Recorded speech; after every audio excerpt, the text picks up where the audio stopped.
नमस्कार। आज की ये कहानी है एक ऐसे इंसान की जो लगभग 10 वर्षों के एक लंबे अंतराल के बाद दुबई से भारत वापस लौटता है और मात्र 6 से 7 महीनों के भीतर पूरे देश में छा जाता है। आज की ये कहानी है एक ऐसे अपराधी की जो खुलेआम मीडिया की उपस्थिति में पुलिस अफसरों से लेकर देश के गृह मंत्री तक को जान से मारने की धमकियां देता है। आज की एक कहानी है एक ऐसे तथाकथित धर्मयोद्धा की जो एक कठपुतली से अत्यधिक कुछ भी नहीं है। सन 1993 में अमृतसर के जल्लूपुर खेड़ा में एक बालक का जन्म होता है। नाम रखा जाता है अमृतपाल सिंह संधू। अपनी शुरुआती पढ़ाई पूरी करने के बाद अमृतपाल सिंह भगवान श्री कृष्ण पॉलिटेक्निक कॉलेज कपूरथला से बैचलर ऑफ इंजीनियरिंग की डिग्री लेकर दुबई चला जाता है अपने पारिवारिक व्यवसाय संधू कार्गो ट्रांसपोर्ट में सम्मिलित होने के लिए। दुबई में रहते हुए ही अपने ट्विटर हैंडल के माध्यम से अमृतपाल सिंह लगातार राष्ट्र विरोधी और हिंदू विरोधी ट्वीट करता रहा। भारत में रह रहे सिखों के साथ हुई कोई भी छोटी या बड़ी घटनाक्रम को धर्म के साथ जोड़ दिया करता और ये सिलसिला जारी रहा 14 फरवरी 2022 तक। और यहीं से प्रारंभ होता है इस कहानी का सबसे महत्वपूर्ण समय। 15 फरवरी 2022 पंजाबी अभिनेता और वारिस पंजाब दे संस्था के संस्थापक दीप सिद्धू की एक सड़क दुर्घटना में मृत्यु हो जाती है।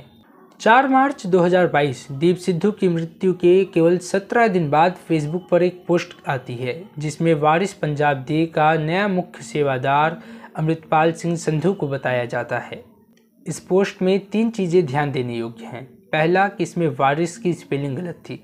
दूसरा, इस पोस्ट पर कोई भी ऑथराइज्ड पर्सनालिटी की सिग्नेचर नहीं थी जो कि वारिस पंजाब दे के साथ जुड़ा हो। तीसरी और सबसे प्रमुख चीज़ कि इस पोस्ट में वारिस पंजाब दे का थीम कलर चेंज किया गया था। साथ ही साथ बैनर पर जनरैल सिंह भिंडरावाला और दीप सिद्धू की फोटो को ऐड किया गया था, जबकि वारिस पंजाब दे संस्था के संस्थापक दीप सिद्धू ने इस बात की पुष्टि की थी कि उनका जनरैल सिंह भिंडरावाला से कोई लेना देना नहीं है और ना ही इस संस्था का।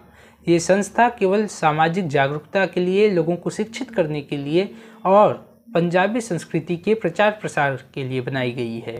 इस पोस्ट के बाद 4 मार्च को ही अमृतपाल सिंह संधू भी एक पोस्ट करते हैं जिसमें वो कहते हैं कि आज तक के सामाजिक जीवन में मैंने कई सारी गलतियां की हैं, लेकिन आज से मेरा एक नया जीवन शुरू हो रहा है। ध्यान देने वाली बात यह है कि इस पोस्ट में कहीं भी जनरैल सिंह भिंडरावाला या खालिस्तान की कोई उल्लेख नहीं है।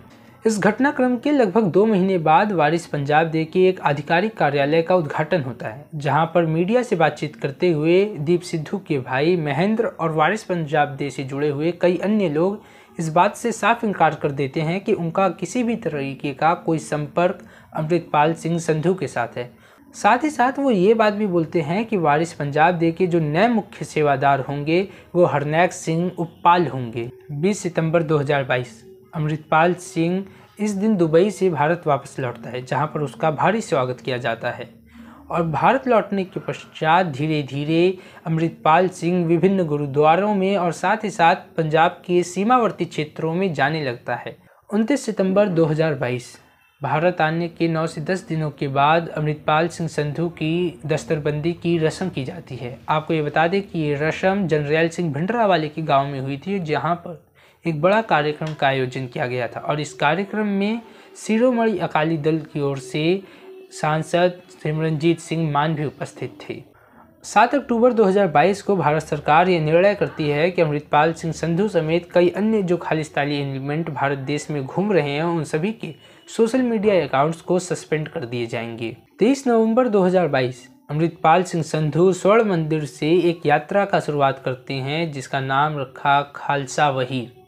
ध्यान देने वाली बात यह है कि एक व्यक्ति जो 10 सालों के एक लंबे अंतराल के बाद मात्र 5 से 6 महीनों पूर्व भारत देश लौटा है, उसके द्वारा की जा रही यात्रा में आखिरकार इतनी भीड़ कहां से आई।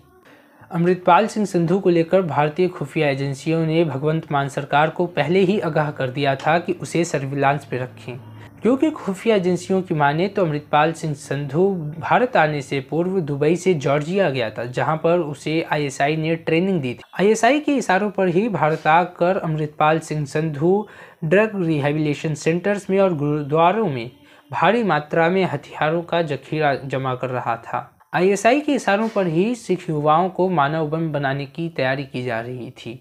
अमृतपाल सिंह संधू भारत देश में अस्थिरता लाने के लिए एक निजी सेना का भी गठन कर रहा था, आनंदपुर खालसा फोर्स। और इस बात की पुष्टि इससे होती है कि अब तक की रेड में जितने भी हथियार बरामद हुए हैं उन सभी पे AKF लिखा हुआ मिला है, यानी कि आनंदपुर खालसा फोर्स।